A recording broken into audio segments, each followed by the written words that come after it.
এক সময় কলকাতা শহরকে তোলপাড় করে দেওয়া এই স্টোনম্যান নামক সিরিয়াল কিলারকে আজকের জেনারেশনের অনেকেই হয়তো চেনে না, কিন্তু যারা 90-এর দশকের কলকাতা দেখেছেন তাদের কাছে এই স্টোনম্যান নামটা অপরিচিত নয়।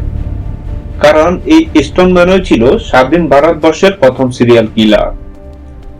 90-এর দশকে সারা কলকাতা শহরকে কাঁপিয়ে রেখেছিল এই স্টোনম্যান। সারা শহরের পুলিশ পর্যন্ত নাজেহাল হয়ে গিয়েছিল এই ভয়ঙ্কর সিরিয়াল কিলারকে ধরতে গিয়ে।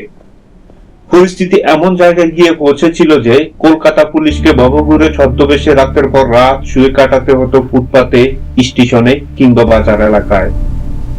কিন্তু কে ছিল এই স্টোনম্যান? কলকাতা শহরে একের পর এক নিরীহ মানুষকে কেন খুন করত সে?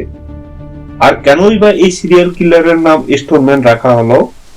হ্যালো ভালোবাসার মানুষজন, ক্রাইম পত্রে আপনাদের স্বাগতম। 1989 সালের 4 জুন হাওড়া এলাকা স্টেশনের কাছে উদ্ধার হলো বাসন্তী দেবী নামক এক ফুটপাথবাসীর মৃতদেহ। পুলিশ পৌঁছে গিয়ে দেখলো কেউ ভারী পাথর দিয়ে থেতলে দিয়েছে বাসন্তী দেবীর মাথাটা।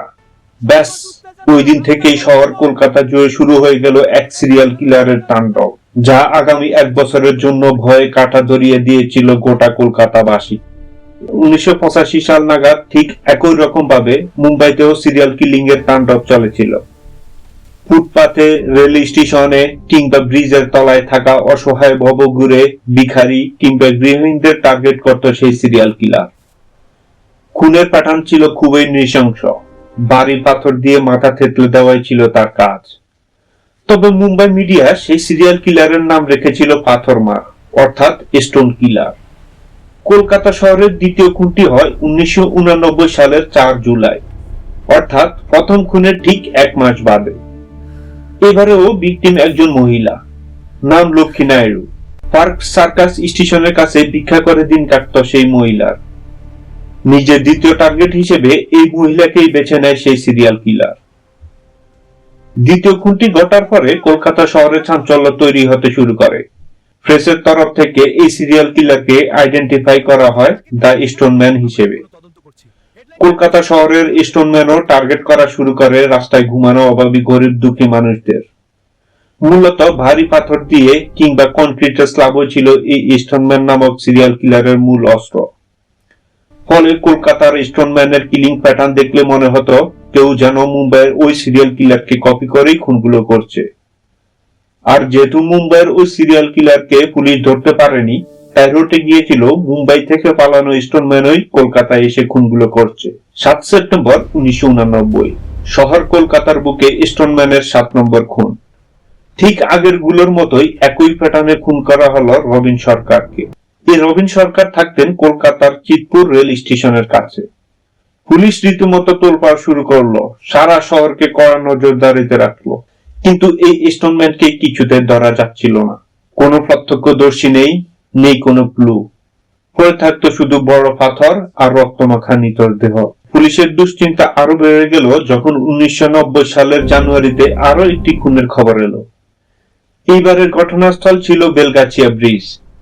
পুলিশ হন্যে হয়ে খুনিকে খুঁজছিল, কিন্তু সে ছিল ধরাছোঁয়ার বাইরে। সাধারণ মানুষের মধ্যে আতঙ্ক এতটাই চরমে গিয়ে পৌঁছেছিল যে রাত 8টার পর কলকাতার রাস্তাঘাট একেবারে জনশূন্য হয়ে যেত। এমনকি যারা ফুটপাতে ঘুমাতেন সেই ভিখারি বা ভবঘুরেরাও একা ঘুমানো বন্ধ করে দিয়েছিল।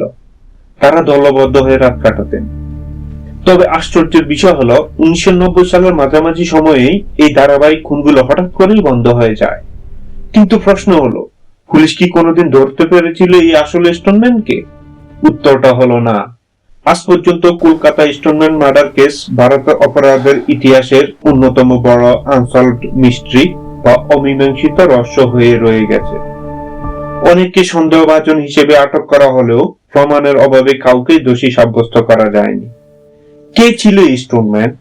কোন বিকৃত মস্তিষ্ক পাগল, নাকি কোন তান্ত্রিক যে নরবলি দিচ্ছিল? এই প্রশ্নের উত্তর আজও সেই পাথরের মতো রহস্যময় ও ভারী হয়ে রয়ে গেছে। ভিডিওটি ভালো লাগলে লাইক করুন এবং শেয়ার করুন। আর এরকম আরো রহস্য ও রোমাঞ্চময় গল্প শুনতে আমাদের চ্যানেলটি সাবস্ক্রাইব করতে ভুলবেন না। দেখা হবে পরের ভিডিওতে। সবাইকে ধন্যবাদ।